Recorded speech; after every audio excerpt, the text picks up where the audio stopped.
All right, welcome to the program. It is a Friday. The sun is peering through. It is a much nicer day today than we've had most of this week.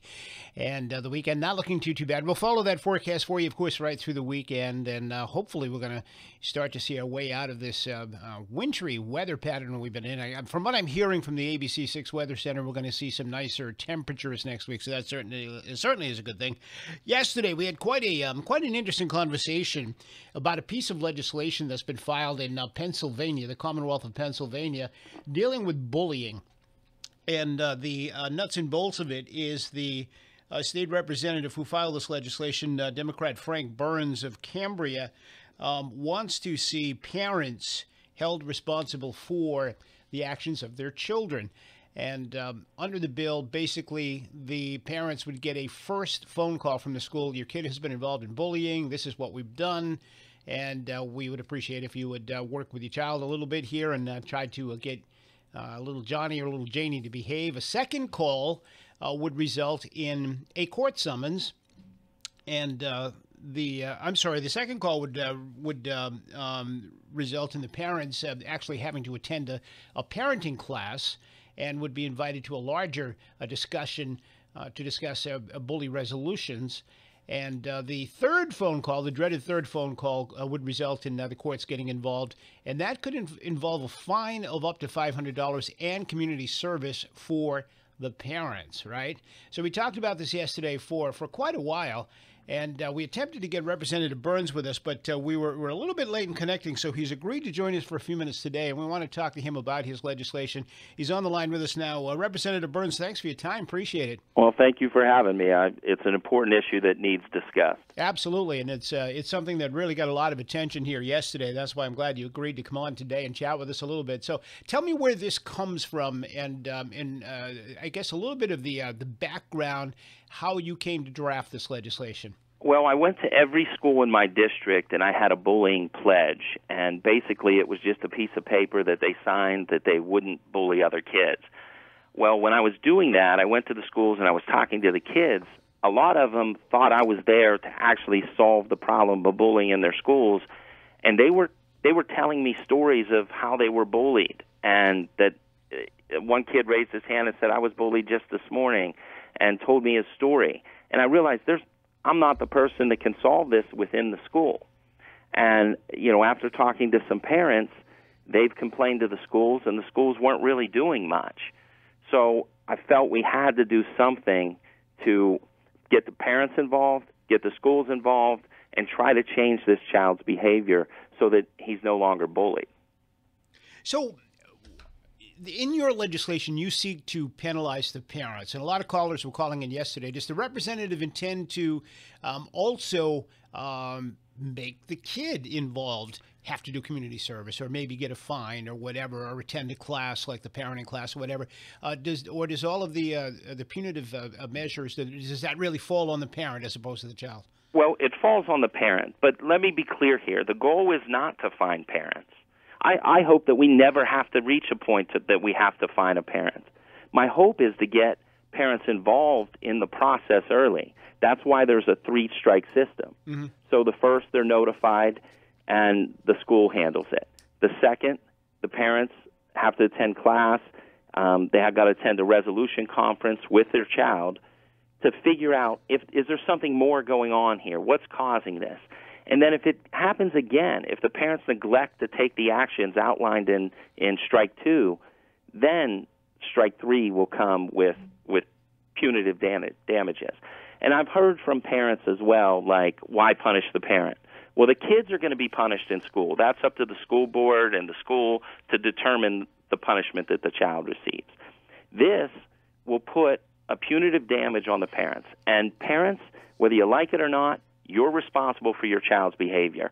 If the child throws a baseball through the neighbor's window, who pays for that? Who's responsible for paying that?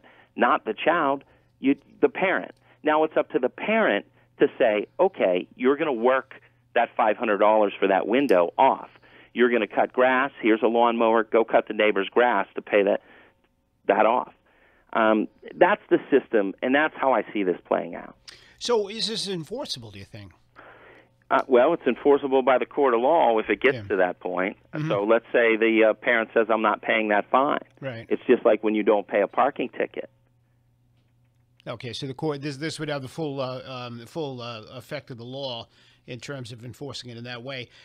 What constitutes bullying? That was another question we had yesterday. What and who decides that? Well, in the Pennsylvania school code, there is a definition of bullying. We've added one word to it. We added retaliation to the definition, but basically it's kind of vague. It gives the school district some leeway, and they have to verify that it meets the definition before offense one even happens. So it's not like, he called me a name and now we're already at step one of bullying. It's a lot more than just, a simple name calling. It's got to be severe. It's got to be pervasive. It's got to happen more than one time. It has to meet the definition of interfering with the child's school, interfering with his learning process. So if these things are happening, then the school can take the first step and try to resolve it at step one.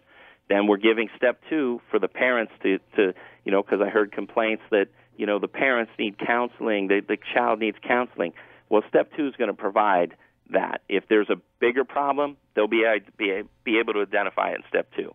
And if the parents refuse to take an active role in the child's discipline and they just blow the whole thing off, then it goes to step three.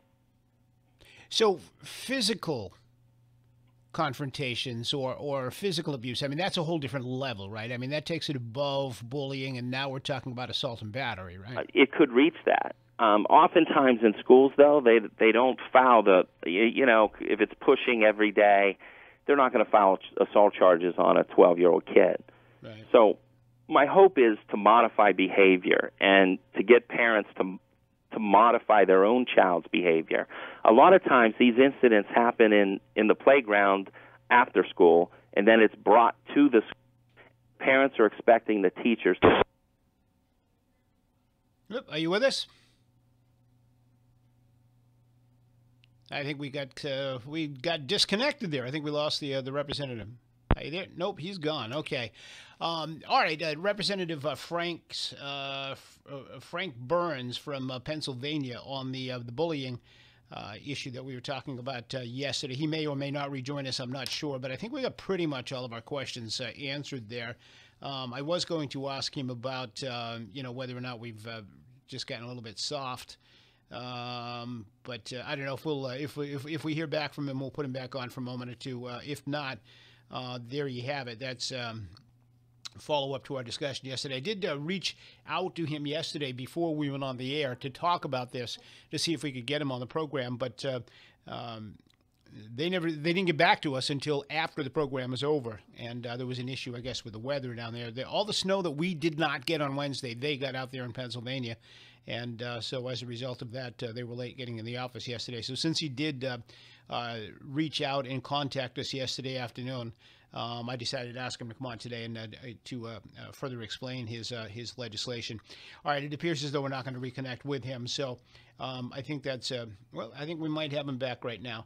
I think we might have Representative Burns back with us on the line right now. We lost you there for a moment, so yeah, I thought that's you hung up on me. We'll only keep you for another second or two. But one other issue I did want to hit, and this is something we talked about quite a bit yesterday, was.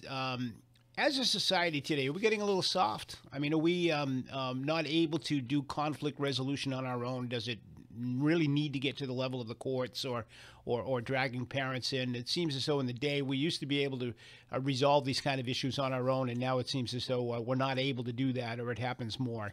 Are you worried that we're maybe getting involved too much and not letting our children be able to learn how to resolve conflicts on their own?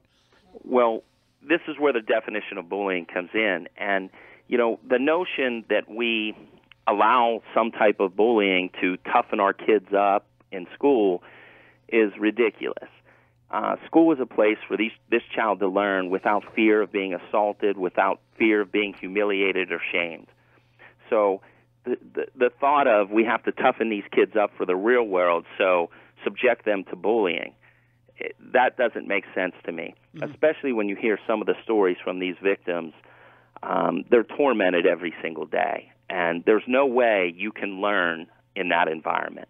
So a school is clearly set out as a place to learn. It's supposed to be safe and free from those types of behaviors of others. And the school has to do their part. The parents especially have to do their part, because discipline starts at home, and it starts at an early age. And the student, he has to face the consequences in school of his actions. All right, so you indicated that, just before we lost you there for a moment, you indicated that each school district, I guess, would have a certain set of guidelines to direct them in terms of determining what is harassment, what is bullying, and what is not, and then a decision would be made on each individual case. Was that correct? Okay. In Pennsylvania, that's defined in the school code, and I'm sure there in Massachusetts it's defined in the school code as well. Sure. So that could change from district to district, literally? No, it's statewide. All right. So who would determine that, though? Would that be the school principal? Would that be a panel of people? And is there some kind of a redress for the student and parent who might be found at fault here? So if the school determines it's bullying, they're doing that now. Yep. The complaint I get is the school doesn't do anything. So when a parent calls in about bullying, there's another piece of this legislation, too, because the victim's parents always say the school's not doing anything. Yeah. Well, we're going to hold the schools accountable as well. So they can call the Department of Education directly and voice their complaint.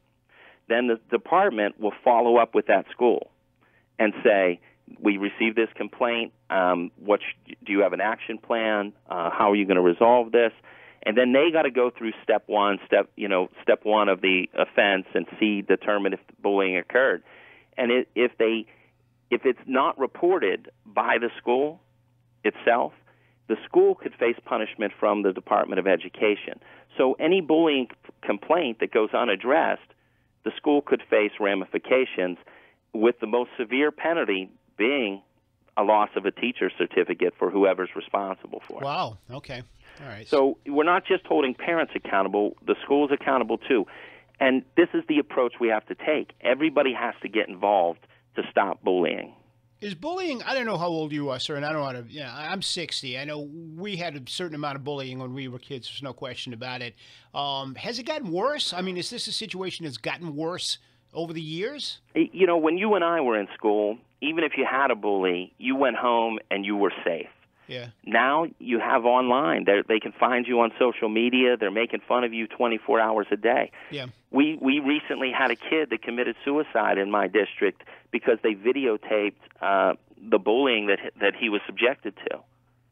And he went home that night and committed suicide. And this is the stuff we're trying to prevent. So social media has taken it to a whole new level.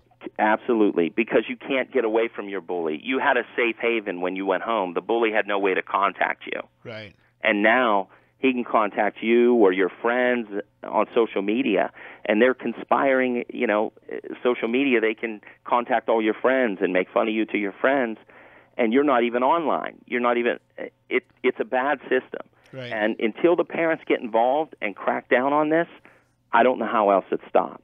All right, I got a tough one for you. So the kids learn from the examples that we as adults set, right? Right.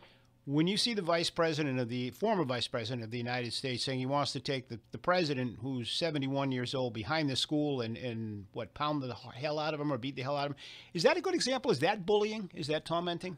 It's certainly not setting the example. There's, politics have gone off the rails here recently, and, nobody is presidential anymore. Nobody is holding themselves to that higher standard. Like when I grew up, it was an honor to meet the congressman. Now people feel they have the right or need to belittle the congressman when they're in front of them. And, that's the mindset that has changed. And, maybe it's the new world we live in, but it doesn't mean we should just accept it. We should be fighting back. We should push for respect. And everybody should push for respect. Your child deserves to go to school and be respected. When he has a job after college or whatever he chooses to do, he should be respected for that job. And too often our society has pushed the envelope on those types of things. Like there's no reason for the president and the former vice president to be sparring about an actual fight. I mean, they're in their 70s. It's ridiculous. Yeah, and that does set a bad example. Absolutely. And you know, there we go again. That's where the parent has to step in and explain that to the child. If the child says, "Well, they're fighting each other. They threatened each other," the parent has to step in and you know, it's got to be something bigger than that the parent has to do. Well, I mean, it's become such a part of our culture now that people do yell at each other, whether you're watching Fox News or whether you're watching CNN or MSNBC or any other various forms of entertainment. People are yelling at each other all the time, and there seems to be such a breakdown of respect that it's easy to see where the kids get in. Right, and some of those news organizations have gotten away from just reporting news, and they're more of an entertainment company now. They're trying to get ratings. And so when they yell at a reporter or yell at somebody on their set, it makes the ratings go up because people want the controversy. That's what they're addicted to. Yeah. What's it? One more minute? What's the debate about guns? What are you guys hearing down there in Pennsylvania?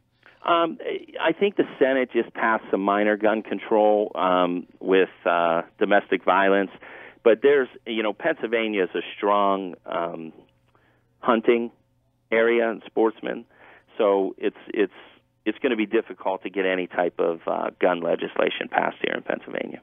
All right, Representative Frank Burns from Pennsylvania, Democrat from the community of, what is it, Cambria? Cambria County, yeah. Where's Cambria exactly? About 50 miles east of Pittsburgh. Okay, all right. So you're on the other side of the state, right? Right. Look forward to visiting your state this summer, and I thank you very much for taking some time. All right, thank you. All right, thank you, sir. All right, Representative, interesting Frank Burns conversation on what we talked about yesterday about bullying. Let me take a break. We'll come back and reset. 508-996-0500. Stay with us. You're listening to 1420 WBSM.